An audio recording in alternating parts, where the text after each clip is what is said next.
নবীর তরিকা বাদ দিয়া মন গড়া তরিকা মতো সোয়াবের কাজ করে, এটাকে আল্লাহ রসুল হাদিস শরীফে বেদাত বলেছেন।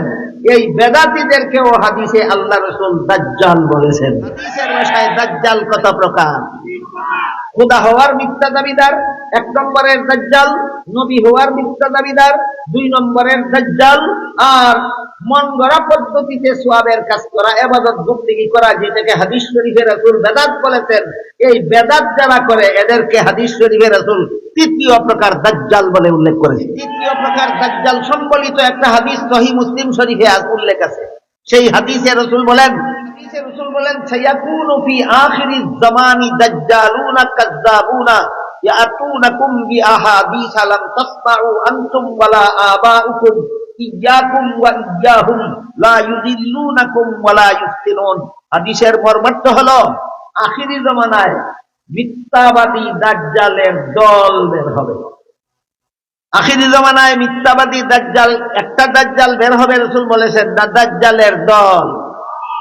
রাসূল বলেন আখিরি জামানায় মিথ্যাবাদী দাজ্জালের দল বলে। তোমরা আমার উম্মতেরা দাজ্জালের দলকে চিনবে কিভাবে?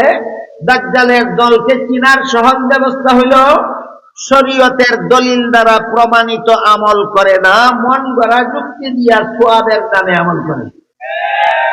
শরীয়তের দলিল সম্মত আমলের নাম বেদাত না মন গড়া যুক্তির আমলের নাম বেদাত? মন গড়া যুক্তি দিয়ে আমল করার নাম বেদাত। আল্লাহ রাসূল বলেন এরা হলো 3য় শ্রেণীর দাজ্জাল।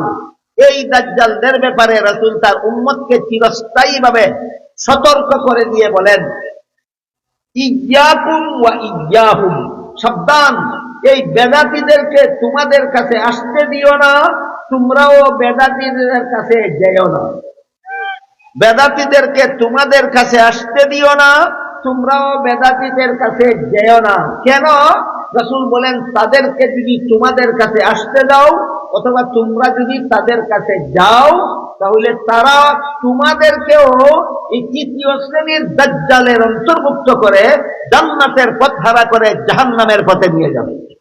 মা কানা মুহাম্মাদুন আবা আহাদিম মির রিজালিকুম ওয়ালাকিন রাসূলুল্লাহি ওয়া খাতামান নাবিয়্যিন। وقال رسول الله صلى الله عليه وسلم لا تقوم الساعة حتى يبعث دجالون كذابون كلهم يزعم أنه نبي وأنا خاتم النبيين لا نبي بعدي أو كما قال عليه الصلاة والسلام। শ্রদ্ধেয় সভাপতি হযরত উলামায়ে কেরাম, সম্মানিত সুধী সমাজ,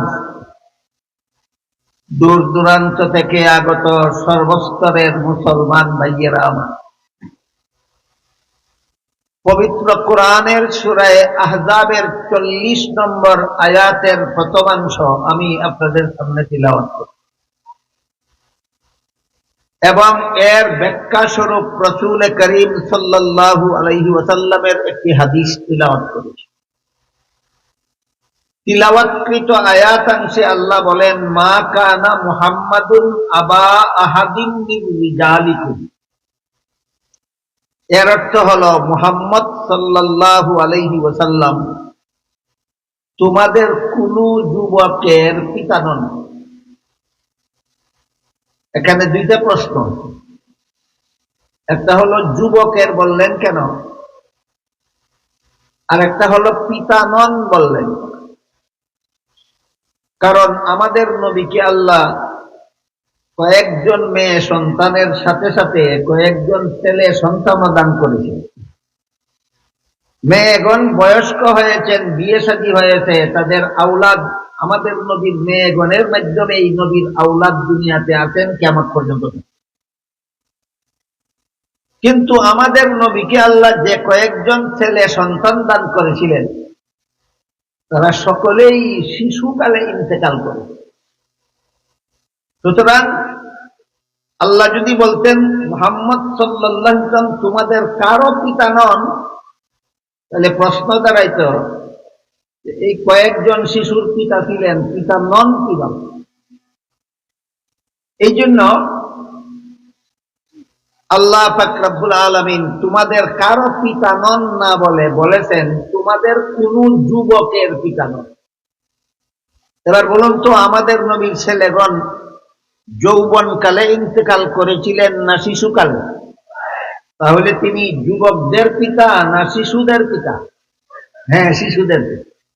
তাহলে এক প্রশ্ন এবং জবাব। আরেকটা প্রশ্ন হলো, আল্লাহর একটা চিরন্তন বিধান আছে, স্থায়ী নিয়ম আছে, সেটা কি?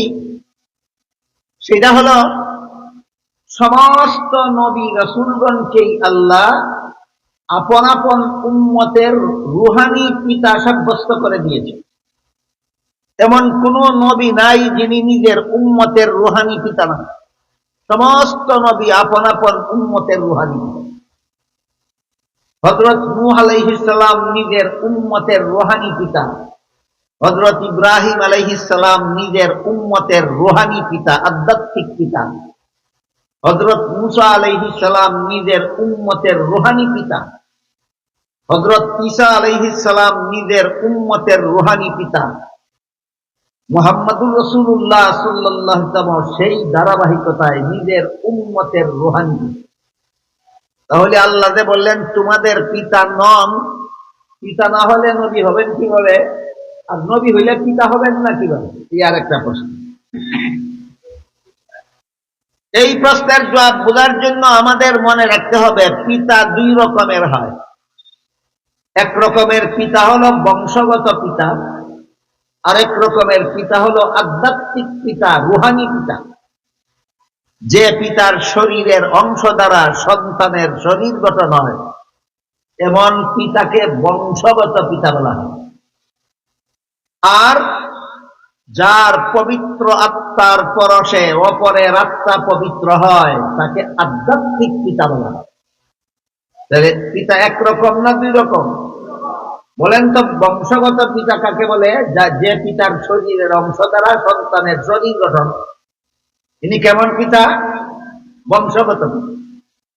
আর যার পবিত্র আত্মার পরশে অপরের আত্মা পবিত্র হয়, তাকে বংশগত পিতা বলে না, তাকে বলে আধ্যাত্মিক পিতা, রুহানি পিতা। সমস্ত নবী রাসূলগণের আত্মা সকল প্রকার গুনাহ থেকে পবিত্র। এটা আহলে সুন্নাত ওয়াল জামাতের গুরুত্বপূর্ণ আকীদা সমূহের মধ্যে থেকে একটা গুরুত্বপূর্ণ আকীদা। আকীদা মানে ঈমান, বিশ্বাস। যে সমস্ত কথা বিশ্বাস, ইসলামের যে সমস্ত বিধান অন্তরে বিশ্বাস করতে হয়, এইগুলিকেই কোনো সময় ঈমান বলা হয়, কোনো সময় আকীদা বলা হয়। সমস্ত নবী রাসূলগণের আত্মা সকল প্রকার গুনাহ থেকে পবিত্র। এটা আহলে সুন্নাত ওয়াল জামাতের আকীদা। আর আমি গত বছর আপনাদেরকে বলেছি, মুসলমানের মধ্যে ৭২ দল মুসলমান আছে বাতিল। এরা ঈমান আকীদা পোষণ করে মন গড়াবে কেমন, এই জন্য বাতিল। ঈমান আকীদা পোষণ করে ৭২ দল বাতিল। ৭২টা বাতিল দলের মুসলমানেরা ঈমান আকীদা পোষণ করে মন গড়াবে কেমতে, এই জন্য ৭২ দল বাতিল। একটা মাত্র মুসলমানের দলকে হাদিস শরীফে আল্লাহ রাসূল জান্নাতি বলেছেন, এরা হক, এরা সঠিক দল। এদের নাম হলো আহলে সুন্নাত ওয়াল জামাত। কাজেই আহলে সুন্নাত ওয়াল জামাতের আকীদাগুলি হইল সত্য, আর অন্যান্য দলের মুসলমানের আকীদা বাতিল। এই ধরনের হক বাতিলের আকীদার পার্থক্যের মধ্যে একটা হলো, আহলে সুন্নাত ওয়াল জামাতের আকীদা মতে সমস্ত নবী রাসূলগণের আত্মা সকল প্রকার গুনাহ থেকে পবিত্র। আপনারা কি জানেন কোন নবী গুনাহগার ছিলেন না? সকল নবী বেগুনাহ, সকল নবী বেগুনাহ। এই বেগুনাহ পবিত্র গুনাহ থেকে, সকল প্রকার গুনাহ থেকে পবিত্র আত্মার অধিকারী নবীগণের সংস্রবে যারা যায়, নবীগণের কথা যারা শুনে, নবীগণের কথা মতো যারা জীবন যাপন করে, আল্লাহ তাদের অতীত জীবনের গুনাহ মাফ করে দিয়ে উম্মতের আত্মাকেও পবিত্র করে দেন। এই জন্য নবীর পবিত্র আত্মার পরশে যেহেতু উম্মতের আত্মা পবিত্র হয়, এই জন্য আল্লাহর স্থায়ী বিধান সকল নবীকেই আপন আপন উম্মতের আধ্যাত্মিক পিতা বা রুহানি বাবা বলা হয়। নূহ নবীর পবিত্র আত্মার পরশে তার কিছু উম্মতের আত্মা পবিত্র হয়েছে, তাই উম্মতের জন্য নূহ নবী রুহানি বাবা। ইব্রাহিম আলাইহিস সালামের পবিত্র আত্মার পরশে অনেক উম্মতের আত্মা পবিত্র হয়েছে, তাই ইব্রাহিম আলাইহিস সালাম নিজের উম্মতের রুহানি বাবা। মুসা আলাইহিস সালামের পবিত্র আত্মার পরশে উম্মতের আত্মা পবিত্র হয়েছে, তাই মুসা আলাইহিস সালাম নিজের উম্মতের রুহানি বাবা। ঈসা আলাইহিস সালামের পবিত্র আত্মার পরশে তার খাঁটি উম্মতের আত্মা পবিত্র হয়েছে, তাই ঈসা আলাইহিস সালাম নিজের উম্মতের রুহানি বাবা। ঠিক তেমনি ভাবে মুহাম্মদুর রাসূলুল্লাহ সাল্লাল্লাহু আলাইহি ওয়াসাল্লামের পবিত্র আত্মার পরশে উম্মতের আত্মা পবিত্র হয়েছে, তাই মুহাম্মদুর রাসূলুল্লাহ উম্মতের রুহানি। এবার আমরা মূল প্রশ্ন এবং প্রশ্নের জবাবের দিকে যাই। আল্লাহ সূরা আহজাবের 40 নম্বর আয়াতের শুরুতেই বলেন, মা কানা মুহাম্মাদুন আবা আহাদিম মিন রিজালিকুম, মুহাম্মদ সাল্লাল্লাহু আলাইহি ওয়াসাল্লাম তোমাদের কোন যুবকের পিতা নন। পিতা নন বলা মাত্রই প্রশ্ন জাগে, নবী তো উম্মতের পিতা, পিতা নন হবেন কিভাবে? এই প্রশ্নের জবাব দিয়েছেন আল্লাহ একটি অব্যয় পদের দ্বারা, একটি শব্দের দ্বারা, এটা হলো লাকিন। এর মর্ম হলো মুহাম্মদুর রাসূলুল্লাহ সাল্লাল্লাহু আলাইহি ওয়াসাল্লামকে যে আমি আল্লাহ তোমাদের পিতা নন বলেছি, এটা হলো তোমাদের বংশগত পিতা নন। আর লাকিন বলে বুঝালেন কিন্তু তিনি তোমাদের আধ্যাত্মিক পিতা হন। তোমাদের বংশগত পিতা নন, আধ্যাত্মিক পিতা হন। এই দুইটা কথা বুঝলেন কিনা? বুঝলে মনে রাখতে পারবেন। তিনি আমাদের কেমন পিতা নন? বংশগত পিতা নন। কেমন পিতা হন? আধ্যাত্মিক পিতা হন। এই হলো মা কানা মুহাম্মাদুন আবা আহাদিম মিন রিজালিকুম ওয়ালাকিন রাসূলুল্লাহ। এই পর্যন্ত আয়াতের মোটামুটি মর্মার্থ। মুহাম্মদ সাল্লাল্লাহু আলাইহি ওয়াসাল্লাম তোমাদের কোন যুবকের বংশগত পিতা নন, বরং তিনি সমস্ত মুসলমান উম্মতের আধ্যাত্মিক পিতা, রুহানি। এখানে আরেকটা প্রশ্ন আছে, একটু কঠিন।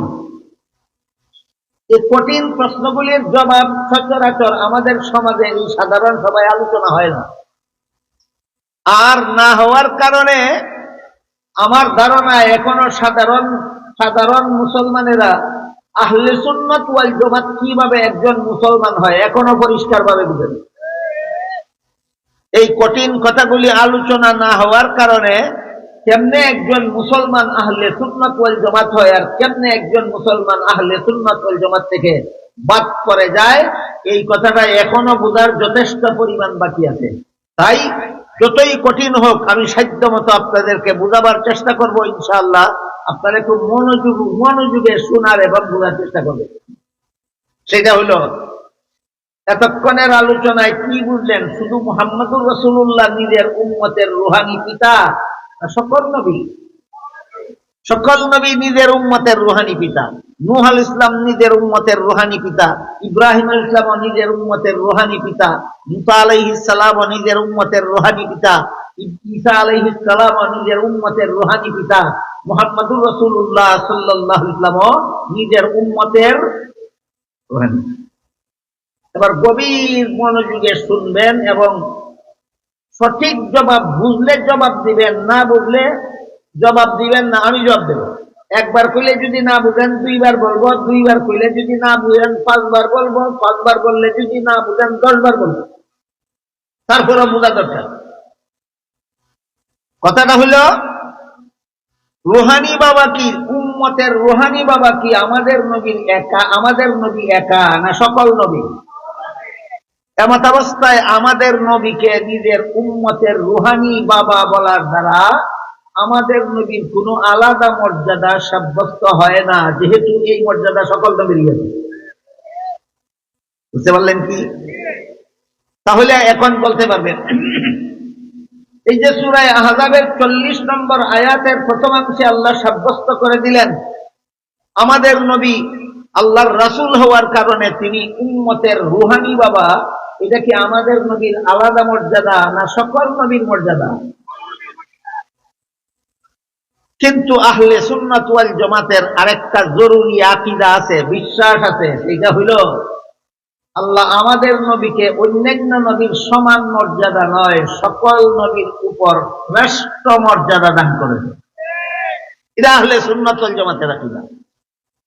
আপনি যদি আমাদের নবীকে অন্যান্য নবীর সমান মর্যাদার অধিকারী মনে করেন, সকল নবীর চেয়ে শ্রেষ্ঠ মর্যাদার অধিকারী মনে করেন না, আপনি আর যাই কিছু হন, আপনি আহলে সুন্নাত ওয়াল জামাত হতে পারবেন না। কোন নবীকে গুনাহগার মনে করলে আহলে সুন্নাত ওয়াল জামাত হতে পারে না। মুহাম্মদুর রাসূলুল্লাহকে সৃষ্টির শ্রেষ্ঠ মর্যাদার অধিকারী বিশ্বাস না করলে আহলে সুন্নাত ওয়াল জামাত হতে পারে না। তাহলে আল্লাহ যে পর্যন্ত বললেন, এর দ্বারা কি আমাদের নবীর আলাদা মর্যাদার আলোচনা হইল না? এই জন্য আল্লাহ পাক রব্বুল আলামিন এর পরের অংশে বলেন, ওয়া খাতামান নাবিয়্যিন, উম্মতের রুহানি বাবা হওয়ার মর্যাদা আমি সমস্ত নবীকেই দান করেছি, কিন্তু খাতামুন নবিয়্যিন হওয়ার মর্যাদা একমাত্র তোমাদের নবী ছাড়া আর কাউকে দান করি। তাহলে উম্মতের রুহানি বাবা হওয়াটা আমাদের নবীর আলাদা মর্যাদা না খাতামুন নবিয়্যিন হওয়াটা আলাদা মর্যাদা? খাতামুন নবিয়্যিন হওয়াটা আলাদা মর্যাদা। কেউ আবার মনে করবেন না যে আমাদের নবীর আলাদা মর্যাদা একটাই, না, এটা এখানে একটা মাত্র মর্যাদার আলোচনা। কোরআনের বহু আয়াতে, রাসূলের বহু হাদিসে সমস্ত নবীগণের উপর শুধু নয়, সমস্ত ফিরিস্তাগণের উপর, আল্লাহর গোটা সৃষ্ট জগতের উপর রাসূলের বহু শ্রেষ্ঠত্বপূর্ণ মর্যাদার বিবরণ রয়েছে। তাহলে আমাদের নবীর আলাদা মর্যাদা একটাই না অনেকগুলি আছে? সেই অনেকগুলি আজকে আমার আলোচ্য বিষয় নয়। আজকে বিজ্ঞাপনে আপনারা দেখে থাকবেন মাত্র একটা আলাদা মর্যাদার কথা আমার আলোচ্য বিষয়, সেটা হলো আল্লাহ আর কোন নবীকে খাতামুন নবিয়্যিন হওয়ার মর্যাদা দান করেননি, একমাত্র আমাদের নবীকে খাতামুন নবিয়্যিন হওয়ার মর্যাদা দান করেন। গত বছর বলেছি, ইমামুল মুরসালিন হওয়াটাও আল্লাহ আমাদের নবীর জন্য একটা আলাদা মর্যাদা দান করেন। আরো অনেকগুলি গত বছর আলোচনা হয়েছে। তো এই বছর খাতামুন নবীন আমার মেইন মূল আলোচ্য বিষয়। আল্লাহ সূরা আহজাবের 40 নম্বর আয়াতে আমাদের রুহানি বাবা সাব্যস্ত করার সাথে সাথে বলেছেন, রুহানি বাবা তো সকল নবীকে আপন আপন উম্মতের রুহানি বাবা সাব্যস্ত করে দিয়েছি, কিন্তু কোন নবীকে আমি খাতামুন নবিয়্যিন হওয়ার মর্যাদা দান করিনি, একমাত্র তোমাদের নবীকে আমি আল্লাহ খাতামুন নবিয়্যিন হওয়ার মর্যাদা দান করেছি। এই মর্যাদা একমাত্র তোমাদের নবীর আছে, আর কোন নবীর নাই। সামনের কথাগুলি বোঝার জন্য আমরা মনে রাখি যে খাতামুন নবিয়্যিন হওয়াটাও আমাদের নবীর একটা আলাদা মর্যাদা। খাতামুন নবিয়্যিন হওয়াটাও আমাদের নবীর একটা আলাদা মর্যাদা। এক হাদিসে রাসূল করিম সাল্লাল্লাহু আলাইহি ওয়াসাল্লাম বলেন, ইন্নাল্লাহ ফাদ্দালানি আলাল আম্বিয়া ওয়া ফাদ্দালা উম্মতি আলাল উমাম। এর অর্থ হলো আল্লাহ আমাকে সমস্ত নবীগণের উপর শ্রেষ্ঠ মর্যাদা দান করেছেন, আর আমার উম্মতকে সকল নবীর উম্মতের উপর শ্রেষ্ঠ মর্যাদা দান করেছেন। আমাদের নবীর মর্যাদা সমস্ত নবীগণের চেয়ে শ্রেষ্ঠ, আর এই নবীর উম্মত হওয়ার কারণে আমাদের মর্যাদা সকল নবীর উম্মতের চেয়ে শ্রেষ্ঠ। সুতরাং আমরা শ্রেষ্ঠ নবীর শ্রেষ্ঠ উম্মত, এই আকীদাটাও আহলে সুন্নাত ওয়াল জামাতের আকীদা। আমাদের নবী সমস্ত নবীগণের চেয়ে শ্রেষ্ঠ, এইটাও আহলে সুন্নাত ওয়াল জামাতের আকীদা। আকীদা মানে ধর্মীয় বিশ্বাস, আকীদা মানে এটার বহু বচন, আকীদা এক বচন, এটার বহু বচন হইল আকাইদ। আকাইদ বেশ কতগুলি বিশ্বাসকে আকাইদ বলা হয়, আর পৃথক পৃথক ভাবে এক একটা ধর্মীয় বিশ্বাসকে আকীদা বলা হয়। আমাদের নবী মুহাম্মদুর রাসূলুল্লাহ সাল্লাল্লাহু আলাইহি ওয়াসাল্লাম সমস্ত নবীগণের চেয়ে শ্রেষ্ঠ মর্যাদার অধিকারী, এটাও একটা আলাদা আলাদা মর্যাদা আহলে সুন্নাত ওয়াল জামাতের আকীদা। আর এই নবীর উম্মত হওয়ার কারণে আমাদের মর্যাদাও সকল নবীর উম্মতের চেয়ে শ্রেষ্ঠ, এটাও আহলে সুন্নাত ওয়াল জামাতের একটা আকীদা। আমাদের নবীর মর্যাদা অন্য নবীগণের চেয়ে শ্রেষ্ঠ, এটাও আহলে সুন্নাত ওয়াল জামাতের একটা আকীদা। এই নবীর উম্মতের মর্যাদা সকল নবীর উম্মতের চেয়ে শ্রেষ্ঠ, এটাও আহলে সুন্নাত ওয়াল জামাতের আকীদা। এখন বলুন, যদি কথা বুঝে থাকেন, তাহলে কেউ যদি জানে না যে আমাদের মর্যাদা যে সকল নবীর উম্মতের চেয়ে শ্রেষ্ঠ, মানবে তো এর কথা জানেই না, সেও আহলে সুন্নাত ওয়াল জামাত। বুঝেন নাই? আমরা এই নবীর উম্মত হওয়ার কারণে আমরাও সকল নবীর উম্মতের চেয়ে শ্রেষ্ঠ, এটাও আহলে সুন্নাত ওয়াল জামাতের আকীদা। বুঝেন নাই? শেষ নবীর উম্মত হওয়ার কারণে আমাদের মর্যাদাও সকল নবীর উম্মতের চেয়ে শ্রেষ্ঠ, এইটাও আহলে সুন্নাত ওয়াল জামাতের আকীদা। এখন আমরা যে অন্য সকল নবীর উম্মতের চেয়ে শ্রেষ্ঠ, এটা মানবে দূরের কথা জানেই না, সেও আহলে সুন্নাত ওয়াল জামাত। তাহলে আহলে সুন্নাত ওয়াল জামাত কেমনে হয়? তুতির দূরে না ফুতির দূরে, না সাফার দূরে না গায়ের দূরে, না কতগুলি আকীদা বিশ্বাসের দ্বারা। আহলে সুন্নাত ওয়াল জামাত কতগুলি আকীদা বিশ্বাসের দ্বারা হয়।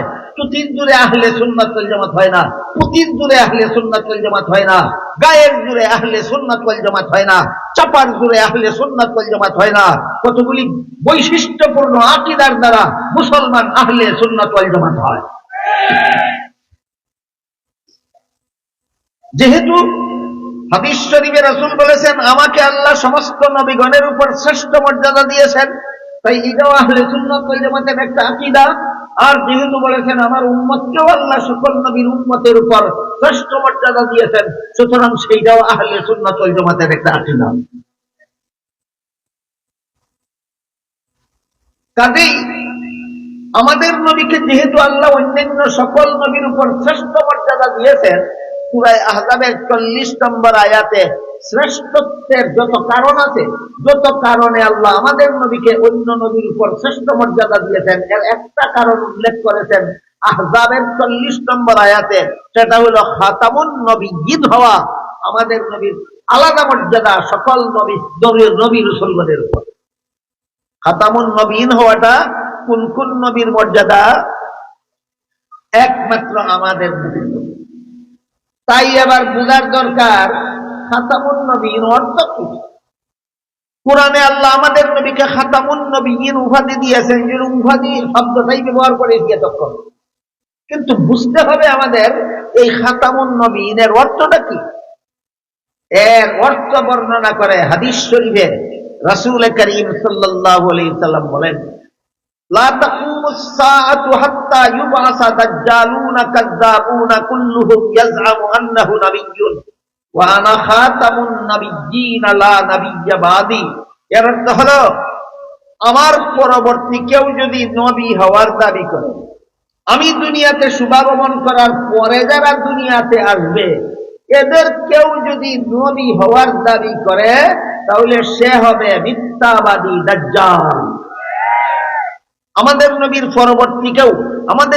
পরবর্তীকালে জন্মগ্রহণ করার পরে যদি কেউ নিজেকে নবী হওয়ার দাবি করে, রাসূল বলে দিয়েছেন সে হবে মিথ্যাবাদী দাজ্জাল। এবার বলুন, গোলাম আহমদ কাদিয়ানী আমাদের নবীর আগে এসেছিল দুনিয়ায়, না আমাদের নবীর পরে? নবী হওয়ার দাবি করেছে কিনা? এই জন্য গোলাম আহমদ কাদিয়ানী মিথ্যাবাদী দাজ্জাল। রাসূল অগ্রিম বলে গেছেন, যেই নবী দাবি করবে সেই হবে মিথ্যাবাদী দাজ্জাল, আমার পরবর্তী যেই নবী হওয়ার দাবি করবে সেই হবে মিথ্যাবাদী দাজ্জাল। একটা আনুষঙ্গিক কথা আপনাদের বলতে চাই, আল্লাহর রাসূলের হাদিসে দাজ্জাল শব্দটা বিভিন্ন হাদিসে বিভিন্ন ব্যাখ্যায় ব্যবহৃত হয়েছে। এই সবগুলি একত্র করলে দেখা যায় হাদিসের ভাষায় দাজ্জাল 3 প্রকার। হাদিসের ভাষায় দাজ্জাল কত প্রকার? 3 প্রকার। এক প্রকার দাজ্জাল আছে খোদা হওয়ার মিথ্যা দাবিদার, এইটাকেও হাদিস শরীফে রাসূল দাজ্জাল বলেছেন। আরেক প্রকার দাজ্জাল আছে নবী হওয়ার মিথ্যা দাবিদার, এইটাও হাদিস শরীফে আল্লাহ রাসূল দাজ্জাল বলেছেন। আরেক দল, তাহলে যা বুঝলাম হাদিসের ভাষায় দাজ্জাল কত প্রকার? 3 প্রকার। এক প্রকার হইল খুদা হওয়ার মিথ্যা দাবিদার, যেটা সহিহ বুখারী শরীফের হাদিসে উল্লেখ আছে। আল্লাহ রাসূল বলেছেন আখিরি জমানায় কানা দাজ্জালের আবির্ভাব হবে। কানা দাজ্জাল নাম শুনেছেন তো আরো কোনদিন? এটা কত নম্বর? 1 নম্বর। আর গোলাম আহমদ কাদিয়ানী, এইটাও ওই তিরমিজি শরীফের হাদিসের বিবরণ মতো গোলাম আহমদ কাদিয়ানী দাজ্জাল, এর সিরিয়াল নম্বর 2। কানা দাজ্জালের সিরিয়াল নম্বর 1, গোলাম আহমদ কাদিয়ানী দাজ্জালের সিরিয়াল নম্বর 2, আর বেদাতি দাজ্জালের সিরিয়াল নম্বর 3। বেদাতি দাজ্জালের সিরিয়াল নম্বর 3। এই আলোচনাটা আমাদের অনেকের জানা না থাকার কারণে দাজ্জাল শব্দটা ব্যবহার করলে সিরিয়াল নম্বর না বোঝার কারণে পরিষ্কার বুঝতে পারে এটা কোন ধরনের দাজ্জাল। এই জন্য সিরিয়াল নম্বর সহ দাজ্জাল চিনতে হইলে এইটা জানা থাকতে হবে। খুদা হওয়ার মিথ্যা দাবিদার দাজ্জাল হইল 1 নম্বর দাজ্জাল, নবী হওয়ার মিথ্যা দাবিদার দাজ্জাল হইল 2 নম্বর দাজ্জাল, আর বেদাতি দাজ্জালেরা হইল 3 নম্বরের দাজ্জাল। এবার মূল হাদিসের দিকে যাই। তিরমিজি শরীফের বর্ণিত হাদিসে রাসূল করিম সাল্লাল্লাহু আলাইহি ওয়াসাল্লাম বলেন, লা তাকুমুস সাআতু হাত্তা ইউবআসা দাজ্জালুনা কাযযাবুনা কুল্লুহুম ইয়াজআমু আন্নাহু নাবিয়্যুন। আমার পরবর্তী কেউ যদি নিজেকে নবী হওয়ার দাবি করে তাহলে সে হবে মিথ্যাবাদী দাজ্জাল। মিথ্যাবাদী হওয়ার বলার কারণ কি? দাজ্জাল বলার কারণ কি? কারণ বর্ণনা করে রাসূল বলেন, ওয়া আনা খাতামুন নাবিয়্যিনা লা নাবিয়্যা বাদি। আমার পরবর্তী কেউ নবী হওয়ার দাবি করলেন 2 নম্বরের দাজ্জাল হওয়ার কারণ বর্ণনা করে রাসূল বলেন, কারণ হলো আল্লাহ যে কোরআনে আমাকে খাতামুন নাবিয়্যিন উপাধি দিয়েছেন, এই খাতামুন নবীনের অর্থ হলো আমার পরে কোনো নবী নাই। খাতামুন নবীনের অর্থ রাসূল বলে দিয়েছেন আমার পরে কোনো নবী নাই। আরেকটু কঠিন একটু আলোচনা আছে,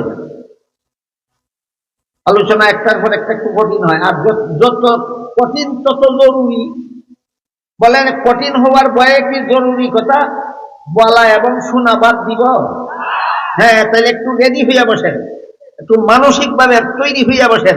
আর একটু কঠিন কথা আছে কেন? রাসূল যে বললেন যে আমার পরে আমাকে যে আল্লাহ খাতামুন নবিয়্যিন উপাধি দিয়েছেন, এই উপাধির অর্থ হইল আমার পরে কোনো নবী নাই। আমার পরে কোনো নবী নাই। খুব মনোযোগে শুনবেন, আমার পরে দুনিয়াতে কোনো নবী আসবেন না বলেননি। আমার পরে কোনো নবী নাই বলেছেন, আসবেন না বলেননি। বুঝতে পারলেন? বুঝে থাকলে বলুন তো, নবী বলেছেন আমি যে খাতামুন নবিয়্যিন, এর অর্থ হলো আমার পরে দুনিয়াতে কোনো নবী আসবেন না? না না, আসবেন না, না, আমার পরে কোনো নবী নাই। কেন আসবেন না না বলে নাই বললেন কেন? এর কারণ হলো সহিহ বুখারী শরীফের হাদিসে উল্লেখ আছে হযরত ঈসা আলাইহিস সালাম কিয়ামতের আগে আবারও দুনিয়াতে আসবেন। শুনছেন আর কোনদিন? তাহলে নবী একবার বলবেন আসবেন, আর একবার বলবেন আসবেন না। নবী কি সব বিরোধী কথা বলেন? নবী এক কথা যেন আর এক কথার বিরুদ্ধে না যায়, এই জন্য যেহেতু একবার বলেছেন ঈসা নবী কিয়ামতের আগে দুনিয়াতে আসবেন, তাই খাতামুন নবিয়্যিনের অর্থ বর্ণনা করতে গিয়ে নবী বলেননি যে আমার পরে কোনো নবী আসবেন না, বলেছেন আমার পরে আর কোনো নবী নাই। এবার আমাদের বোঝা দরকার আসবেন না আর নাইয়ের পার্থক্য কি। আসবেন না বললে ওই হাদিসের সাথে সাংঘর্ষিক হইতো, এই জন্য আসবেন না বলে নাই বলেছেন। তাহলে আসবেন না না বলে নাই বললেন, বেশকর কোথায় হইল? এই প্রশ্নের জবাব রয়েছে সহিহ মুসলিম শরীফের বর্ণিত এক হাদিসে। সেখানে রাসূল করিম সাল্লাল্লাহু আলাইহি ওয়াসাল্লাম বলেছেন, লা নুবুওয়াতা বাদি, আমার পরে কোনো নবী নাই, এর অর্থ হইল আমার পরে আর কেউ নবী হবে না। এবার বলেন, নবী বলেছেন আমার পরে কোনো নবী আসবেন না, না কেউ নবী হবে না? আমার পরে কেউ নবী হবে না, এই অর্থে আল্লাহ আমাকে কোরআনে খাতামুন নবিয়্যিন উপাধি দিয়েছেন, যার সারমর্ম হলো আমাদের নবী শেষ নবী। যার সারমর্ম হলো আমাদের নবী শেষ নবী। আমাদের নবীকে শেষ নবী বিশ্বাস করার নাম খতমে নবুয়ত। আমাদের নবীকে শেষ নবী বিশ্বাস করার শিরোনাম, আমাদের নবীকে শেষ নবী বিশ্বাস করার হেডিং খতমে নবুয়ত। খতমে নবুয়ত শব্দ দুইটাই কোরআনের ভাষা, আরবি ভাষা। এই জন্য খতমে নবুয়ত শব্দের অর্থ অনেক পণ্ডিতেও বুঝে না। এই কারণে খতমে নবুয়ত এর মর্ম বুঝবে কোথা থেকে, শব্দার্থই বুঝে না। এই জন্য আমাদের সকলের স্মরণ থাকা দরকার যে আমাদের নবীর পরে আর কোন নবী নাই বিশ্বাস করাটা, এই বিশ্বাসটার হেডিং, এই বিশ্বাসটার শিরোনামই খতমে নবুয়ত। এর মানে হলো আমাদের নবীর পরে আর কোন নবী নাই বিশ্বাস করা, আমাদের পরে আর কোন নবী নাই বিশ্বাস করা। এই বিশ্বাস যদি কেউ করে তাইলে সে মুসলমান থাকবে। আমাদের পরে কোনো নবী নাই এই কথা যদি কেউ বিশ্বাস করে না তাহলে মুসলমান থাকবে না, কাফির হয়ে যাবে। এখানে বোঝার দরকার একজন মানুষ মুসলমান কেমনে হয় আর কাফির কেমনে হয়। এই কথাটাও একটু কঠিন আছে। এই কারণে আমার মনে হয় অনেক আলেমরাই আলোচনা করেন না, কারণ এত কঠিন কথা কইতাম যে মানুষ যদি আবার ভুল বুঝে তাহলে তো দায়িত্ব আমার বেলায় করবো। এই কারণে কঠিন মানুষের ভুল বুঝার আশঙ্কায় আলেমরা আলোচনা করেন না, যে কারণে আমরা এখন অনেকেই জানি না যে মুসলমান কারে কয় আর কাফির কারে। না জানার কারণে অনেক সময় কাফির কাদিয়ানীদেরকে মুসলমান বলতে চায় বড় বড় শিক্ষিত পণ্ডিতেরা। বাংলাদেশে এমন এমন শিক্ষিত পণ্ডিতের আবির্ভাব হয়েছে যারা কাদিয়ানীরে কাফির মানতে রাজি না, কাদিয়ানীরে কাফের মানতে রাজি না। এরাও তো কলেমা ভরে, নামাজ পড়ে, হজ করে, যাকাত দেয়, কাফের হবে কেন? এই বিভ্রান্তি কেন ছড়ায় সে নিজেই জানে না মুসলমান কারে কয় আর কাফির কারে। এই জন্য মুসলমান কাকে বলে আর কাফির কাকে বলে এটা না জানলে, যেহেতু বড় বড় শিক্ষিত পণ্ডিতরা পর্যন্ত কাফিরকে মুসলমান সাজাতে চায়, আবার কিছু লোকে মুসলমানরে কাফির বানাইতে চায় আর কিছু লোকে কাফিররে মুসলমান বানাইতে চায়। এই দোলা খিচুড়ি কেন ফাঁকায়? কারণ জানে না মুসলমান কাকে বলে আর কাফির কাকে বলে। আপনারা কি মনে করেন আমাদের সকলের এই কথাটা পরিষ্কার ভাবে জানা দরকার? মুসলমান কারে কয় আর কাফির কারে কয়?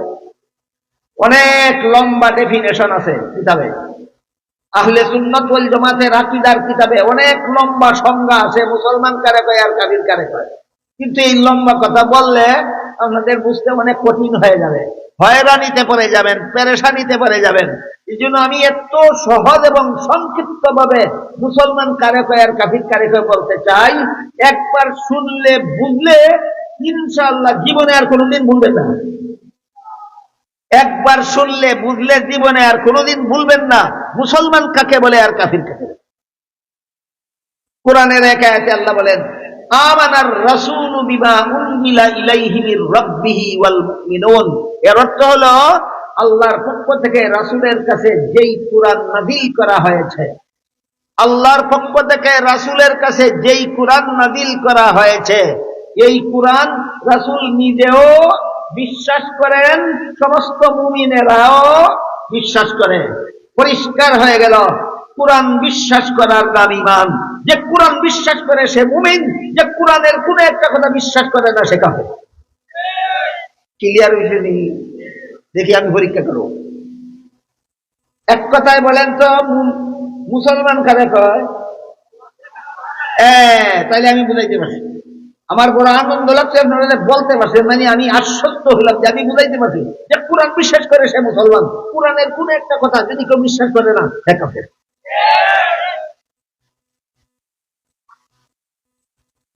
জানি না আপনাদের জানা আছে কিনা, বর্তমান বাংলাদেশে নামদারি লক্ষ লক্ষ নামদারি মুসলমান আছে যারা কুরআনের বিভিন্ন কথা বিশ্বাস করে না।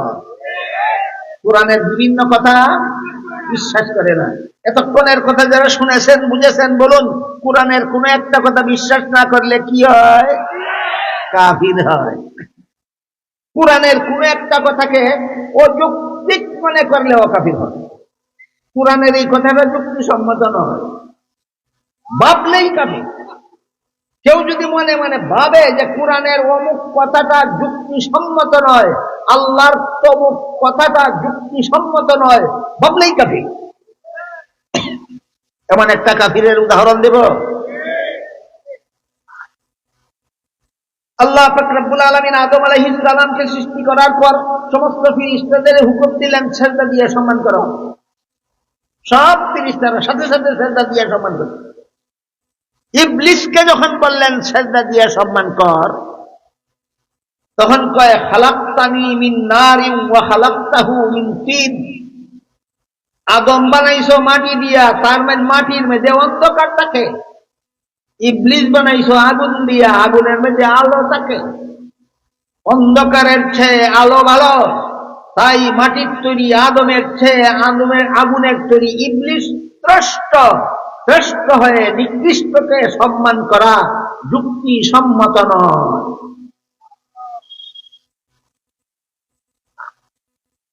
আল্লাহ বলেন আবা ওয়াস্তাকবারা ওয়া কানা মিনাল কাফিরিন। যুক্তি দেওয়ার সাথে সাথে শয়তান কাফের হয়ে গেল। কাহিনী বুঝে থাকলে বলুন তো, কোরআনের কি পরিমাণ আয়াত না মাইন্না শয়তান কাফির হইছে? একটা কথার বিরুদ্ধে যুক্তি দিয়া শয়তান কাফির।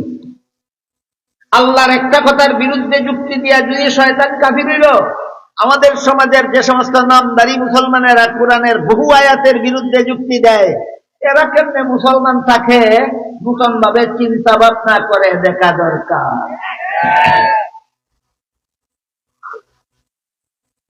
কথাটা লম্বা না করে শর্টকাটে শেষ করি। বুঝে থাকলে বলুন তো, কোরআনের কত কথা বিশ্বাস করলে মুসলমান হয়? কোরআনের কটা কথা অমান্য করলে কাফির হয়। বুঝাইতে পারছি? আমি খুব খুশি হইলাম। ধন্যবাদ আপনাদেরকে। আল্লাহ আপনাদের জাযা দান করুক। আমি আশ্বস্ত হইলাম আপনার মনোযোগ দিয়া কথা শোনার চেষ্টা করুন। কোরআনের সমস্ত কথাকে সঠিক বিশ্বাস করলে মুসলমান হয়, কোন একটা কথাকে বেঠিক মনে করলেই কাফির হয়। এবার বলেন, ইবলিস কোরআনের কতগুলি কথার বিরুদ্ধে যুক্তি দিছিল? মাত্র একটা কথার বিরুদ্ধে যুক্তি দিয়া পুরস্কার পাইছে ৬০টা। পুরস্কার না তিরস্কার ফয়সালা আপনারা করবেন। আমি একটা কইলাম কোরআনের একটা কথার বিরুদ্ধে যুক্তি দিয়া ইবলিস ৪টা পুরস্কার পাইছে। কি কি পুরস্কার শুনেন। এই ঘটনার আগে, আদমকে সেজদা দেওয়ার হুকুম দেওয়ার ঘটনার আগে ইবলিস ৮০,০০০ বছর আল্লাহর ইবাদত করেছিল। মনে রাখার মতো একটা কথা, আদমকে সেজদা দেওয়ার হুকুম দেওয়ার আগে ইবলিস কতদিন আল্লাহর ইবাদত করেছিল? ৮০,০০০ বছর আল্লাহর ইবাদত করেছিল। তারপরে আল্লাহ ইবলিসকে সমস্ত পৃথিবীর রাজত্ব দান করেছিলেন। এবার বলেন, ইবলিস কোন দেশের রাজা ছিল? সমস্ত পৃথিবীর রাজা ছিল ইবলিস। জান্নাতে বসবাস করার ফ্যাসিলিটি দেওয়া হয়েছে। ৮০ বছরের ইবাদতের সওয়াব আছে তার আমলনামায়। সমস্ত পৃথিবীতে তার রাজত্ব প্রতিষ্ঠিত, আর বাসস্থান জান্নাতে। বুঝতে পারলেন? যখন আল্লাহর এই একটা কথার বিরুদ্ধে যুক্তি দিল, তখন ৪টা পুরস্কার কি কি পাইল? ১ নম্বর পুরস্কার, ৮০,০০০ বছরের ইবাদতের সওয়াব ক্যান্সেল, একটা পুরস্কার। ২ নম্বর পুরস্কার, সমগ্র পৃথিবীর রাজত্ব ছিনিয়ে নেওয়া হলো, ২ নম্বর পুরস্কার। ৩ নম্বর, জান্নাত থেকে বহিষ্কার করে দেওয়া হলো। ৩য় পুরস্কার, বলে দেওয়া হলো ফাইন্নাকা রাজিম, চিরকালের জন্য তোর উপর আল্লাহর অভিশাপ। যা ৪ নম্বর পুরস্কার। সত্যি আমি আশা করি আপনারা বুঝতে পারতেছেন। বুঝে থাকতে বলুন, আল্লাহর কতটা কথার বিরুদ্ধে ইবলিস যুক্তি দিছিল? পুরস্কার কটা লাগছে? ৪টা। এই কাহিনীটা আল্লাহ কোরআনে বারবার বারবার বারবার বলেছেন। এক কাহিনী বারে বারে কেন? এই কথা বোঝাবার জন্য। এই ইবলিসের মতো কিয়ামত পর্যন্ত মানুষের মধ্যে কেউ যদি কোরআনের কোন কথার বিরুদ্ধে যুক্তি দেয়, ইবলিসের কপালে যত পুরস্কার, তোমার কপালেও উপেক্ষা করবে তত পুরস্কার।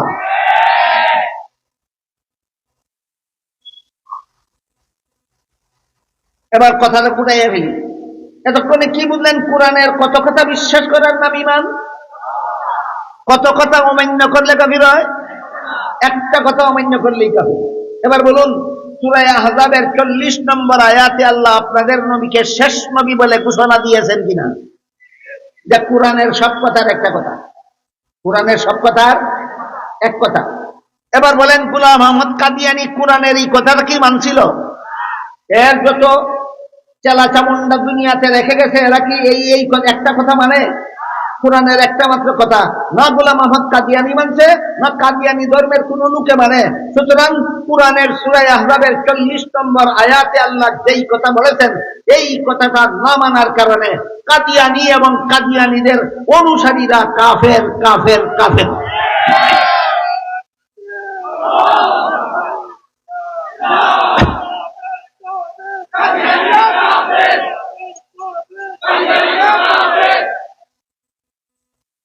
বর্তমানে আমাদের দেশে সংসদ নির্বাচন সমাগত, এই আসন্ন কিছুদিন পরেই সংসদ নির্বাচন হবে।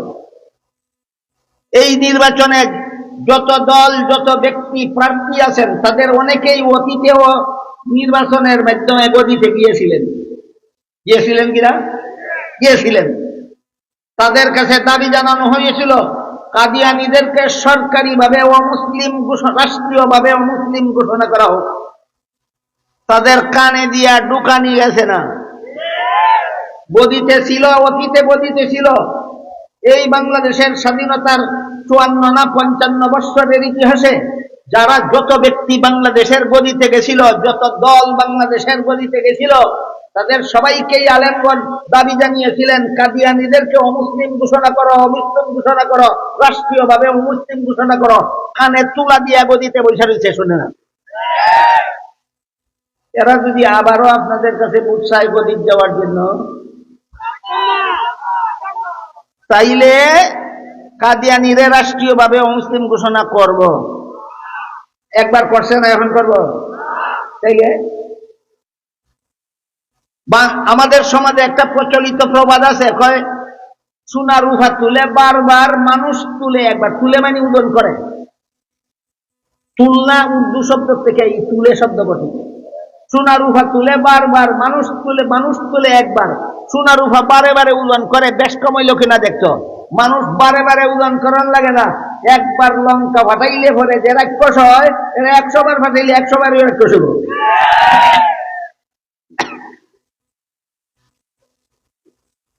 এখানে একটা প্রশ্ন আছে, বাংলাদেশের শুধু কাদিয়ানীরাই অমুসলিম না হিন্দুরাও, বৌদ্ধরাও, খ্রিস্টানেরাও? মুসলমান ছাড়াও বাংলাদেশে আরো অনেক ওই বিধর্মী আছে। হিন্দুরাও অমুসলমান, ইহুদিরাও অমুসলমান, খ্রিস্টানেরাও অমুসলমান, এরপরে বৌদ্ধরাও অমুসলমান। কিন্তু অন্য কোন অমুসলমানকে রাষ্ট্রীয়ভাবে অমুসলিম ঘোষণা দেওয়ার দাবি আলেমরা করে না, শুধু কাদিয়ানীদেরকেও মুসলিম ঘোষণা দেওয়ার দাবি কেন করে? এই রহস্যটাও আপনাদের সকলের জানা থাকা দরকার। এই রহস্যটাও আপনাদের সকলের জানা থাকা দরকার। তার কারণ হইল, বাংলাদেশে কাদিয়ানী ছাড়া আর যত অমুসলিম আছে এরা সবাই সরল অমুসলিম। সরল মানে মুসলমান না, মুসলমান হওয়ার দাবিও করে না, এর নাম আমি কইছি সরল। হিন্দুরা মুসলমান না, মুসলমান হওয়ার দাবিও করে না। বৌদ্ধরা মুসলমান না, মুসলমান হওয়ার দাবিও করে না। ইহুদিরা মুসলমান না, মুসলমান হওয়ার দাবিও করে না। খ্রিস্টানেরা মুসলমান না, মুসলমান হওয়ার দাবি করে, আপনাদেরকে ধোঁকা দেয় না। এটারে বাটপার ও মুসলমান বলা যায় না সরল? কাদিয়ানীরা হলো বাটপার ও মুসলমান। মুসলমান না হইয়াও দলের নাম দিয়েছে আহমদিয়া মুসলিম জামাত। মুসলিম জামাত কথার অর্থ মুসলমানের দল। আমার এতক্ষণের কথা যারা শুনেছেন বুঝেছেন, বলুন কাদিয়ানীরা মুসলমানের দল না কাফিরের দল? কাফিরের দল যদি নিজেকে নিজেদের দলের নাম রাখে মুসলমানের দল, তাইলে এরা সরল ও মুসলিম না বাটপার ও মুসলিম? হিন্দুরা মুসলমানের ধর্ম নিয়ে বাটপারি করে না, বাংলাদেশে বসবাসকারী ইহুদিরা মুসলমানের ধর্ম নিয়ে বাটপারি করে না, বাংলাদেশে বসবাসকারী খ্রিস্টানেরা মুসলমানের ধর্ম নিয়ে বাটপারি করে না, বাংলাদেশে বসবাসকারী বৌদ্ধরা মুসলমানের ধর্ম নিয়ে বাটপারি করে না। একমাত্র কাদিয়ানী মুসলমানের ধর্ম নিয়ে বাটপারি করে। এমন বাটপারি করার অধিকার কারো নয়। এই জন্য হিন্দুদেরকে অমুসলিম ঘোষণা করার প্রশ্নই আসে না, ইহুদিদেরকে অমুসলিম ঘোষণার প্রশ্নই আসে না, খ্রিস্টানদেরকে অমুসলিম ঘোষণার প্রশ্নই আসে না, বৌদ্ধদের অমুসলিম ঘোষণার প্রশ্নই আসে না। কেন? এরা মুসলমান দাবি করে, বাটপারি করে না। কাদিয়ানীরা যেহেতু কাফির হইয়াও মুসলমান হওয়ার দাবি করে, সরল মুসলমানকে ধোঁকা দেয়, ইসলাম ধর্মাবলম্বীদের সাথে বাটপারি করে। এই বাটপারি বন্ধ করার জন্য এই কাদিয়ানীদেরকেই বাংলাদেশ সরকারের পক্ষ থেকে অমুসলিম ঘোষণা করা দরকার। আপনারা যদি ধৈর্যের সাথে কিছুক্ষণ আরো শুনবেন বলেন, তাহলে কাদিয়ানীদের জন্মের একটা ইতিহাস বলব। কাদিয়ানী বাটপার অমুসলিম কাদিয়ানীদের এই দলের জন্মের ইতিহাস, এই দলের জন্মের ইতিহাসটা অতি সংক্ষেপেই আমি আপনাদের বোঝাবার চেষ্টা করব। আমরা বাংলাদেশের স্বাধীনতা লাভ করেছিলাম 1971 সালে। 71 সালের আগে বাংলাদেশ ছিল না, পূর্ব পাকিস্তান ছিল। আবার পূর্ব পশ্চিম পাকিস্তানের স্বাধীনতা লাভ করেছিলাম 1947 সালে। 1947 সালের আগে হিন্দুস্তান পাকিস্তান ছিল না, সপ্তাহ মহাভারত ছিল। 1947 সালের আগে এই বর্তমান বাংলাদেশ, ভারত, পাকিস্তান এক দেশ ছিল, নাম ছিল ভারত উপমহাদেশ। এই ভারত উপমহাদেশ 47 সালের পূর্ববর্তী 200 বছর পর্যন্ত ইংরেজরা শাসন করেছিল। বলেন, 47 সালের পূর্ববর্তী ভারত উপমহাদেশ 200 বছর পর্যন্ত কারা শাসন করেছিল? ইংরেজরা শাসন করেছিল। এই 200 বছর আগে সমগ্র ভারত মুসলমানেরা শাসন করত। ইংরেজের 200 বছরের শাসন আমলের আগে সমগ্র ভারত মুসলমানেরা শাসন করত। ওই সমস্ত মুসলিম শাসনকর্তাদের একজনের নাম ছিল বাদশাহ বাবর, একজনের নাম ছিল বাদশাহ শাহজাহান, একজনের নাম ছিল বাদশাহ আকবর, একজনের নাম ছিল বাদশাহ আলমগীর, আরো অনেক ছিল। বলেন তো, যে সমস্ত কয়েকজন বাদশার নাম পেলাম, এরা কোন দেশের শাসনকর্তা ছিল? সমগ্র ভারত উপমহাদেশের শাসনকর্তা। এই সমস্ত শাসনকর্তাদের একজন শাসনকর্তার সামান্য পরিচয় আপনাদের এখানে। একজনের নাম ছিল বাদশাহ আলমগীর। বাদশাহ আলমগীর এই বিশাল সাম্রাজ্য শাসন করার পরও সরকারি তহবিল থেকে বিন্দু মাত্র কোনো বেতন ভাতা গ্রহণ করতেন না। বাদশাহ আলমগীর এত বড় বিশাল রাজ্য শাসন করেও সরকারি তহবিল থেকে কোনো বেতন ভাতা গ্রহণ করতেন না, বরং একদিকে রাষ্ট্রপ্রধান ছিলেন, অপরদিকে পরিবারের লোকদের মাধ্যমে হাতের দ্বারা টুপি সেলাই করে এই টুপি দোকানে পাইকারি বিক্রয় করে টুপির ব্যবসার মুনাফা দিয়া বাদশাহ আলমগীরের সংসার চলত। এইভাবে সংসার চালাবার পর বাদশাহ আলমগীরের ইন্তেকালের দিন 4 টাকা 12 পয়সা সারা জীবনের ব্যবসার তহবিল ছিল। বাদশাহ আলমগীরের মরণকালে তার সারা জীবনের টুপির ব্যবসার তহবিল ছিল কত? 4 টাকা 12 পয়সা। এই সময়ের 8 পয়সা, আর এখন ওই কত কি আর হিসাবে 12 পয়সা। এই 4 টাকা 12 পয়সা দ্বারা বাদশাহ আলমগীরের দাফন কাফনের ব্যবস্থা করা হয়েছে। এবার তাহলে বুঝেন, বলেন, বাদশাহ আলমগীর খুব জাঁকজমকপূর্ণ জীবনযাপন করতেন না, অত্যন্ত সাদা সিধা। এই জন্য ইতিহাসের পাতায় বাদশাহ আলমগীরের একটা উপাধি আছে, ফকির বাদশাহ। ইতিহাসের পাতায় বাদশাহ আলমগীরের একটা উপাধি আছে, কি? ফকির। কেমনে? সাধারণ জীবনযাপন। বাদশাহ কেমনে? বিশাল সাম্রাজ্যের শাসন করতেন।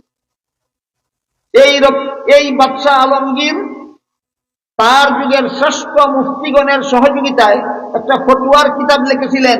বর্তমানে সারা দুনিয়াতে সেই ফতোয়ার কিতাব চালু আছে। বাদশাহ আলমগীরের নামে নামে ফতোয়ার কিতাবটার নাম ফতোয়ায়ে আলমগীরি। ফতোয়ায়ে আলমগীরি। এই সমস্ত বাদশাদের বংশের নাম ছিল মুঘল বংশ। মুঘল বংশের শাসকরা যখন সমস্ত ভারত উপমহাদেশ শাসন করত, তখন ব্রিটিশ ইংরেজরা ভারতে বাণিজ্য করার জন্য আসার অনুমতি নিয়েছিল। সরল মানে মুসলমান বাদশারা সরল মানে বিশ্বাস করে এদেরকে বাণিজ্যের জন্য আসার অনুমতি দিয়েছিল। খ্রিস্টীয় 17 শতাব্দীর প্রথম দিকে ব্রিটিশ খ্রিস্টানেরা ভারতে বাণিজ্যের বাহানায় প্রবেশ করে, আর পরবর্তী 100 বছরের ভিতরে চলে বলে কলে কৌশলে আমাদের দেশের শাসন ক্ষমতা ডাকাতি কিনে নিয়ে আসে।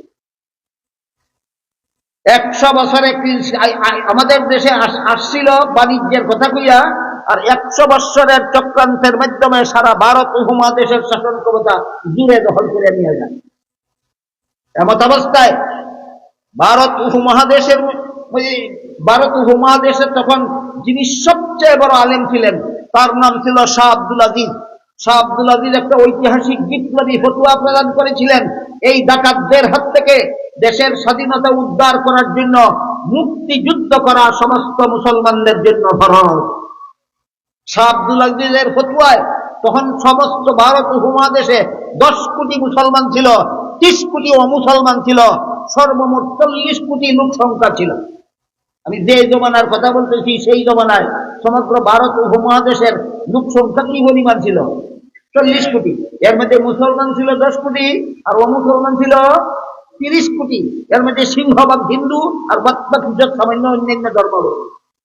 শাহ আব্দুল আজিজ ফতোয়া দিলেন, উপমহাদেশে বসবাসকারী 10 কোটি মুসলমানের একজন মুসলমানের জন্য এই ডাকাতদের হাত থেকে দেশের স্বাধীনতা উদ্ধার করার জন্য মুক্তিযুদ্ধ না করে বেঁচে থাকা হালাল নয়। মুক্তিযুদ্ধে শরীক না হইয়া এই দেশের কোন মুসলমানের বেঁচে থাকা হালাল নয়। এই এত কঠিন ফতোয়ার কারণে ইতিহাসের পাতায় শাহ আব্দুল আজিজের ফতোয়াকে ঐতিহাসিক বিপ্লবী ফতোয়া নামে আখ্যায়িত করা হয়। শাহ আব্দুল আজিজের ফতোয়ার ভিত্তিতে 10 কোটি মুসলমান একসাথে যার কাছে যা আছে তাই নিয়ে এই ডাকাতদের হাত থেকে দেশের স্বাধীনতা উদ্ধার করার জন্য মুক্তিযুদ্ধে ঝাঁপিয়ে পড়েছে। যেহেতু ফতোয়ার ভিত্তিতে মুসলমান নামলো জেহাদে কাফিরদের হাত থেকে স্বাধীনতা উদ্ধার করার জন্য, এই জন্য তখনকার স্বাধীনতা আন্দোলনটা জেহাদ নামে পরিচালিত হয়েছিল। এবার বলুন, বুঝে থাকলে ইংরেজের বিরুদ্ধে যে 10 কোটি মুসলমান একসাথে যুদ্ধে ঝাঁপিয়ে পড়ল, এই যুদ্ধটাকে কি নামে পরিচালনা করা হয়েছিল? জেহাদ। ইংরেজ সরকার যখন দেখলো এই মুসলিমদের 10 কোটি মুসলমানের জেহাদের মোকাবেলায় এই দেশে আর গদি টিকাইয়া রাখা সম্ভব নয়, তখন ইংরেজরা এই দেশবাসীদের মধ্যে থেকে তাদের পক্ষে ইংরেজদের গদিটা টিকাইয়া রাখার জন্য কিছু দালাল সংগ্রহ করার কাজে নিযুক্ত হল। এক ইংরেজ ঐতিহাসিকের নাম আছে উইলিয়াম উইলসন হান্টার, সংক্ষেপে বলা হয় WW হান্টার। এই WW হান্টার এর লিখিত একটা বিকৃত ইতিহাস গ্রন্থ আছে, সেই ইতিহাস গ্রন্থটার নাম হইল দি ইন্ডিয়ান মুসলমান। William Wilson Hunter the Indian মুসলমানস নামক গ্রন্থে উল্লেখ করেছে, আমরা যখন দেখলাম এদেশবাসীর জেহাদের মোকাবেলায় আমাদের গদি টিকাইয়া রাখা সম্ভব নয়, তখন মুসলমানদের ঐক্যবদ্ধ জেহাদ বঞ্চাল করার জন্য, জেহাদকে তছনছ করে দেওয়ার জন্য এই দেশবাসীদের মধ্যে থেকে আমরা বিপুল পরিমাণ টাকা পয়সার দ্বারা কতগুলি দালাল কিনে নিলাম। এদের মধ্যে এক দালালের নাম ছিল হাজী খাঁ, আরেক দালালের নাম ছিল গোলাম আহমদ কাদিয়ানী। মুসলমানদের স্বাধীনতা আন্দোলন বানচাল করার জন্য ইংরেজ সরকার এই দেশের যে সমস্ত মির্জাফরদেরকে দালাল হিসাবে নিয়োগ দিয়েছিল, এর মধ্যে এক দালালের নাম ছিল নবাব সিরাজউদ্দৌলার সেনাপতি মির্জাফর, আরেক দালালের নাম ছিল টিপু সুলতানের সেনাপতি মীর সাদেক, আরেক দালালের নাম ছিল হাজী খাঁ, আরেক দালালের নাম ছিল গোলাম আহমদ কাদিয়ানী। এত দালালের ইতিহাস কইতে গেলে রাইতে হয়ে যাবে, আপনারা কষ্ট নেই। শুধু একটা দালালের রেফারেন্স দিয়ে শুনেন। গোলাম আহমদ কাদিয়ানী শাহ আব্দুল আজিজের জেহাদ ফরজ এর বিরুদ্ধে জেহাদ হারাম বলে ফতোয়াবাদী করে। এক হাদিসে উল্লেখ আছে, রাসূল করিম সাল্লাল্লাহু আলাইহি ওয়াসাল্লাম বলেন, আল জিহাদু মাদিন ইলা ইয়াউমিল কিয়ামা, ইসলামের জিহাদ বিধান কিয়ামত পর্যন্ত বলবৎ। ইসলামের জিহাদ বিধান কতদিন পর্যন্ত বলবৎ? কিয়ামত পর্যন্ত বলবৎ। কাজেই শাহ আব্দুল আজিজের ফতোয়া মতে যেহেতু 10 কোটি মুসলমান একসাথে মুক্তিযুদ্ধ জিহাদের নামে শুরু করেছে, আর এই জেহাদ মুসলমানের নবী বলে গেছেন জেহাদের বিধান কিয়ামত পর্যন্ত বলবৎ থাকবে। তাই খ্রিস্টানেরা অনেক ভাবনা চিন্তা করে গবেষণা করে একটা বুদ্ধি বের করলো, সেটা হইল কি, এক নবীর শরীয়তের বিধান রহিত করার জন্য আর একজন নূতন নবীর দরকার হয়। কাহিনীটা বুঝতে পারতেছেন? এক নবীর শরীয়তের বিধান, মুহাম্মদুর রাসূলুল্লাহর শরীয়তের বিধান হলো জেহাদ বিধান কিয়ামত পর্যন্ত বলবৎ। এই ফতোয়ার ভিত্তিতেই 10 কোটি মুসলমান ইংরেজ সরকারের বিরুদ্ধে জেহাদ করতেছে দেশের স্বাধীনতা উদ্ধার করার জন্য। আর একটা স্থায়ী বিধান আছে আল্লাহর সর্বযুগে সকল নবীর আমলে, যে এক নবীর শরীয়তের বিধান রহিত করতে হইলে আর একজন নূতন নবীর দরকার হয়। এক নবীর শরীয়তের বিধান নূতন নবী ছাড়া আর কেউ রহিত করতে পারে না। তাই কাদিয়ান ইংরেজ সরকারের প্রয়োজন হলো নূতন একজন নবী বানাবার, যেই নবী জেহাদকে হারাম বলে ফতোয়া দিবে। এই পরিকল্পনা নিয়ে ইংরেজ সরকার গোলাম আহমদ কাদিয়ানীকে নবী সাজাইল। ইতিহাসটা কি বুঝাতে পারলাম? তাহলে গোলাম আহমদ কাদিয়ানী আল্লাহর পক্ষ থেকে নবুয়তি পাইল না ইংরেজ সরকারে তারে নবী সাজাইল? কেন? মুহাম্মদুর রাসূলুল্লাহর শরীয়তের বিধান যে আছে, জেহাদ বিধান কিয়ামত পর্যন্ত বলবৎ। এক নবীর শরীয়তের বিধান ক্যান্সেল করতে হইলে আরেকজন নূতন নবীর দরকার হয়। এই দরকারে ইংরেজ সরকার গোলাম আহমদ কাদিয়ানীকে নূতন একটা নবী সাজাইল। এই ইংরেজদের সাজানো নবী গোলাম আহমদ কাদিয়ানী ইংরেজের দেওয়া নবুয়তের পদ পেয়ে অসংখ্য অগণিত বই পুস্তক লিখেছে। এর মধ্যে গোলাম আহমদ কাদিয়ানীর লেখা একটা বইয়ের নাম আছে গভর্নমেন্ট কি তাওয়াজ্জুহ কে লায়েক।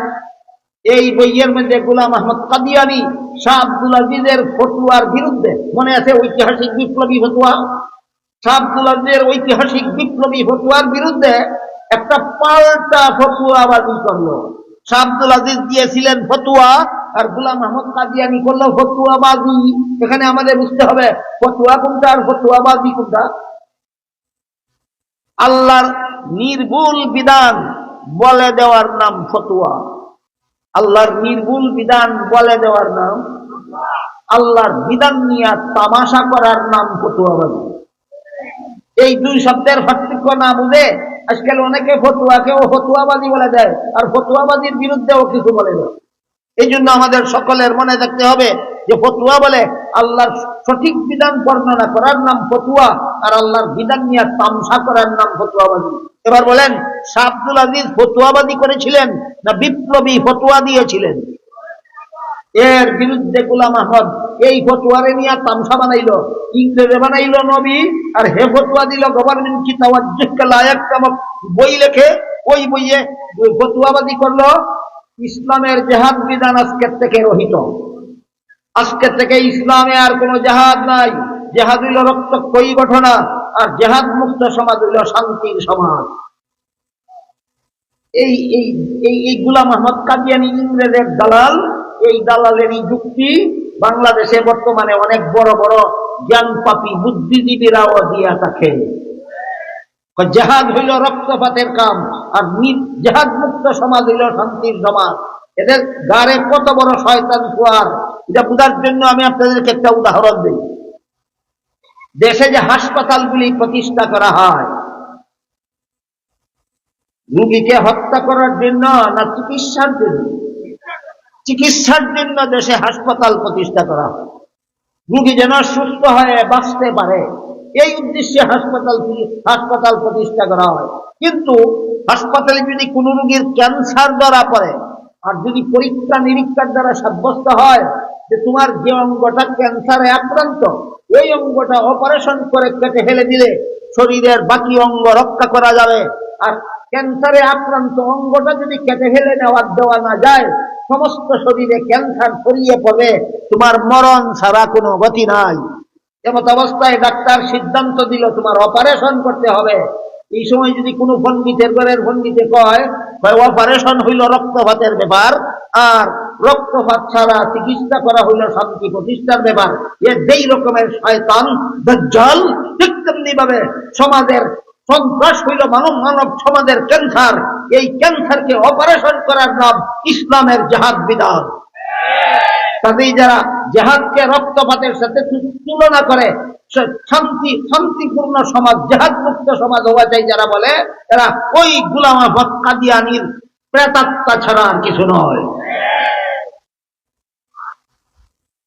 এই গোলাম আহমদ কাদিয়ানীর ফতোয়াবাদীর কারণে দলে দলে মুসলমান কাদিয়ানী হওয়া শুরু করেছিল।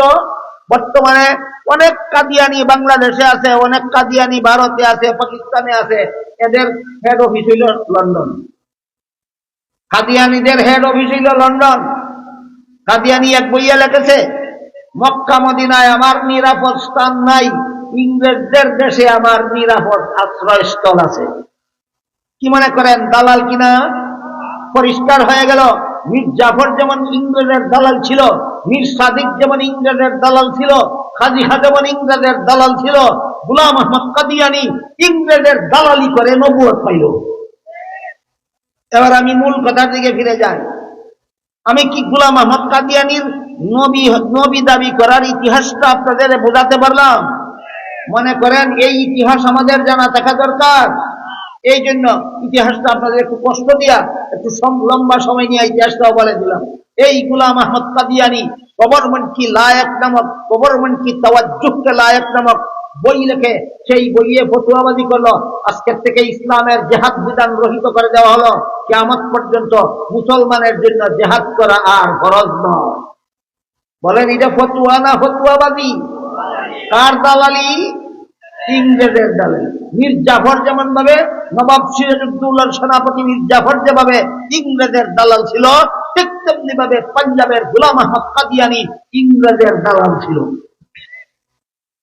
এই প্রয়োজনে ওরা তারে নবী বানাইল, আর ওদের কাছ থেকে বিপুল পরিমাণ ধন সম্পদ নিচ্ছে হওয়ার লালসায় গোলাম আহমদ কাদিয়ানী নবী হইল। খতমে নবুয়ত স্বীকার করে বসে। সূরা আহজাবের 40 নম্বর আয়াতে আল্লাহ আমাদের নবীকে খাতামুন নবিয়্যিন উপাধি দিয়েছেন। এই উপাধির অপব্যাখ্যা করা শুরু করলো। কি ব্যাখ্যা? অপব্যাখ্যা। কি প্রশ্ন করে জানেন? প্রশ্ন করে, তোমরাই বলো মুহাম্মদুর রাসূলুল্লাহ শেষ নবী, তোমরাই বলো ঈসা নবী আসবেন, আসলে ইনি শেষ নবী রইলেন কিভাবে, আর শেষ নবী হইয়া তিনি আসবেন কিভাবে? প্রশ্নটা কি বুঝলেন? প্রশ্নটা কি বুঝলেন? বলুন তো, এই শয়তানদের এই শয়তানি প্রশ্নের দাঁত ভাঙ্গা জবাব যদি আমরা বলে না দেই, আপনারা পারবেন?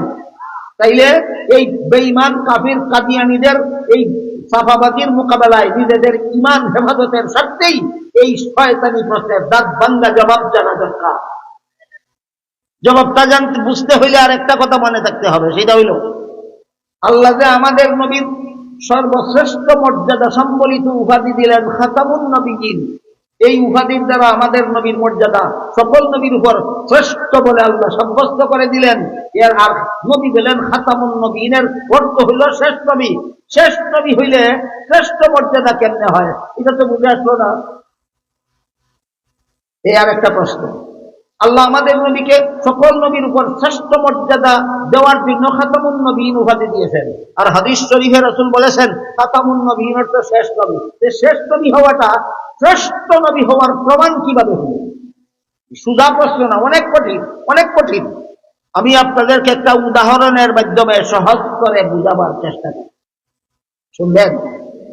ধরেন একটা মানুষ একটা জটিল রোগে আক্রান্ত হইল, এক ডাক্তারের দ্বারা চিকিৎসা করাইল, কিছুদিনের জন্য রোগ সারলো, কিছুদিন পরে আবার রোগ দেখা দিল, আরেক ডাক্তার দিয়া করাইল, কিছুদিনের জন্য রোগ সারলো, আরেক ডাক্তারের দ্বারা চিকিৎসা করাইল, কিছুদিনের জন্য রোগ সারলো।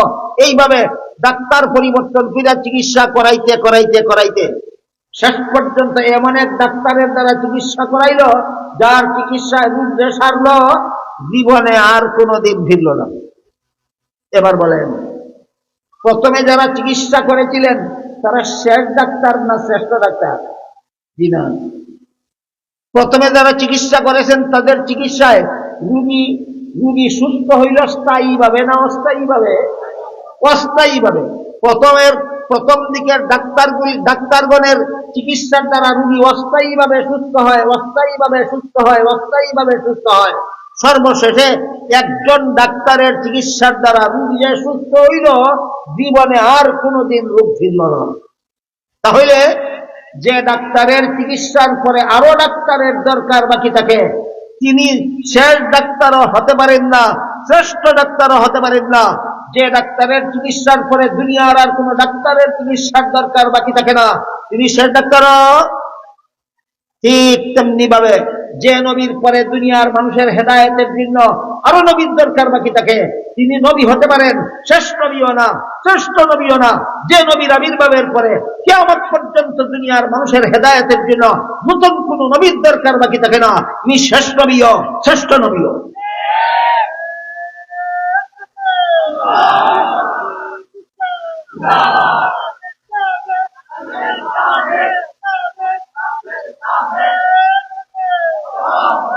আমি কি আপনাদের বুঝাতে পারলাম শেষ নবী হলে শ্রেষ্ঠ নবী কেমনে হয়? হ্যাঁ, যে নবীর পরে দুনিয়ার মানুষের হেদায়েতের জন্য আর কোন নবীর দরকার বাকি থাকে না, তিনি শেষ নবীও, শ্রেষ্ঠ নবীও। আরেকটা প্রশ্নের জবাব দিয়া কথা শেষ করি। তাইলে তো আমরা বুঝলাম আমাদের নবীর আবির্ভাবের কারণে দুনিয়ার মানুষের হেদায়েতের জন্য আর কোন নবীর দরকার বাকি নাই। তবে কেন ঈসা নবী আসবেন? আর আসবেনই যদি, তাইলে আমাদের নবী শেষ নবী রইলেন কোথায়? এই প্রশ্নের জবাবটা দিয়ে আজকের আলোচনা শেষ করে আগের উদাহরণের মাধ্যমে বোঝার চেষ্টা করি। শেষ ডাক্তারের চিকিৎসার দ্বারা রোগী স্থায়ীভাবে সুস্থ হয়ে যাওয়ার পর পূর্ববর্তী কোন ডাক্তার যদি রোগীর বাড়িতে আসে, চিকিৎসার জন্য নয়, তার ডাক্তারি পরীক্ষা নিরীক্ষার যন্ত্রপাতিগুলি রোগীর বাড়িতে রেখে গিয়েছিল সেগুলি নেওয়ার জন্য।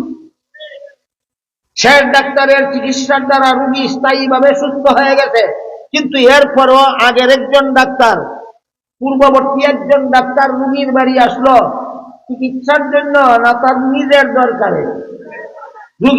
রোগীর বাড়িতে নিজের দরকারে। সারা দুনিয়ার ডাক্তার আসলেও শেষ ডাক্তার ওই থাকে।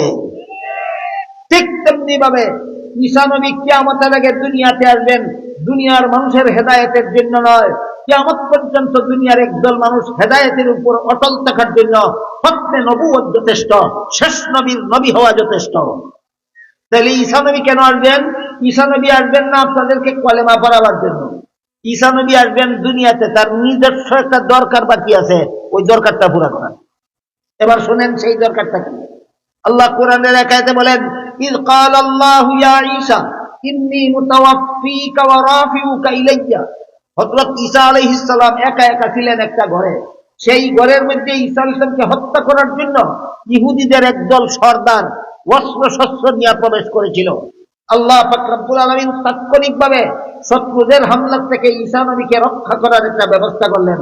সেটা হলো তাৎক্ষণিকভাবে শত্রুরা ঘরে প্রবেশ করতে না করতেই ঈসা আলাইহিস সালামকে সশরীরে জীবিত অবস্থায় মরণ বাকি রেখে আসমানে উঠিয়ে দিলেন। উঠাইয়ে নেওয়ার সময় বললেন, ও ঈসা, শত্রুদের হাত থেকে বাঁচাবার জন্য তোমার মরণটা বাকি রেখেই আমি তোমাকে আসমানে উঠিয়ে নিচ্ছি। এই তোমাকে শুধু তাৎক্ষণিকভাবে এদের হামলার থেকে রক্ষা করার জন্য, যেহেতু তোমার মরণটা বাকি রয়েছে, এই জন্য কিয়ামতের আগে আবার তোমাকে দুনিয়াতে পাঠাবো তোমার মরণের কাজটা সমাধা করার জন্য। এবার বলেন ঈসা নবী আসবেন আপনাদের দরকারে না নিজের দরকারে? শেষ ডাক্তারের চিকিৎসার পরে পূর্ববর্তী ডাক্তার রোগীর বাড়ি নিজের দরকারে। হাজার ডাক্তার গেলেও যেভাবে শেষ ডাক্তারই থাকে, ঠিক তেমনি ভাবে শেষ নবী দুনিয়ার থেকে বিদায় হওয়ার পরে পূর্ববর্তী কোন নবী নিজের দরকারে দুনিয়াতে আসলে, হাজার নবী আসলেও শেষ নবী দেখেন। এই কারণে মুহাম্মদুর রাসূলুল্লাহ সাল্লাল্লাহু আলাইহি ওয়াসাল্লাম লা ইয়াজিআ নাবিয়্যুম বলেননি, আমার পরে কোন নবী আসবেন না বলেননি, বলেছেন লা নুবুওয়াতা বাদি, আমার পরে কেউ নবী হবে না। আর আসবেন তিনি তোমাদের দরকারে নয়, নিজের দরকারে আসবেন। তাহলে এই বিষয়টাকে খতমে নবুয়তের বিষয়টাকে আমি আপনাদেরকে বুঝাতে পারলাম। এই আকীদাটাকে খতমে নবুয়তের আকীদা বলা হয়। এই মর্মেই আল্লাহ কোরআনের সূরা আহজাবের 40 নম্বর আয়াতে বলেছেন, মা কানা মুহাম্মাদুন আবা আহাদিম মির রিজালিকুম ওয়ালাকিন রাসূলুল্লাহি ওয়া খাতামান নাবিয়্যিন। মুহাম্মদ সাল্লাল্লাহু আলাইহি ওয়াসাল্লাম তোমাদের কোন যুবকের বংশগত বাবা নন, বরং তিনি আল্লাহর রাসূল হওয়ার কারণে তোমাদের রুহানি বাবা অন্যান্য রুহানি বাবাদের মতো নন। অন্যান্য নবীগণ রুহানি বাবা, কিন্তু খাতামুন নবিয়্যিন নন।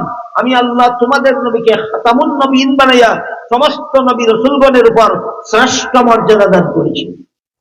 এবার বলেন, রুহানি বাবা হয়ে তিনি শ্রেষ্ঠ, অন্য নবীর থেকে শ্রেষ্ঠ, না খাতামুন নবিয়্যিন হয়ে অন্য নবীর থেকে শ্রেষ্ঠ? খাতামুন নবিয়্যিন হয়ে তিনি অন্য নবীর থেকে শ্রেষ্ঠ। এ আমাদের নবীকে শ্রেষ্ঠ নবী বিশ্বাস করাও আহলে সুন্নাত ওয়াল জামাতের আকীদা। এই উম্মতকে সকল নবীর উম্মতের চেয়ে শ্রেষ্ঠ উম্মত বিশ্বাস করাও আহলে সুন্নাত ওয়াল জামাতের আকীদা। সমস্ত নবী রাসূলগণকে আপন আপন উম্মতের রুহানি বাবা বিশ্বাস করাও আহলে সুন্নাত ওয়াল জামাতের আকীদা। সমস্ত নবী রাসূলগণকে বেগুনাহ বিশ্বাস করাও আহলে সুন্নাত ওয়াল জামাতের আকীদা। গত বছর আমি আহলে সুন্নাত ওয়াল জামাতের পরিচয় বিস্তারিত ভাবে আপনাদেরকে শুনাইছি, আর আমাদের নবীর আলাদা মর্যাদা সম্বলিত অনেক লম্বা বিবরণ শুনাইছি। কাজে আজকে আবার নতুন ভাবে সেই আলোচনা আওড়াতে চাই না। আল্লাহ আমাদেরকে সত্যিকারের আহলে সুন্নাত ওয়াল জামাত চিনার, আহলে সুন্নাত ওয়াল জামাতের আকীদা পোষণ করে যার নবীর ভবিষ্যৎবাণী, নবীর সুসংবাদ মতে আমাদেরকে জান্নাতি উম্মত হওয়ার, এক কথায় শ্রেষ্ঠ নবীর শ্রেষ্ঠ উম্মত অবস্থায় জীবনযাপন করার, শ্রেষ্ঠ উম্মত অবস্থায় মরণ করার, শ্রেষ্ঠ নবীর শ্রেষ্ঠ উম্মত অবস্থায় হাসরের মাঠে দাঁড়াবার সৌভাগ্য দান করুন। সবাই বলুন আমিন। সুবহান রাব্বিকা রাব্বিল ইজ্জাতি আম্মা ইয়াসিফুন ওয়া সালামুন আলাল মুরসালিন ওয়ালহামদুলিল্লাহি রাব্বিল আলামিন।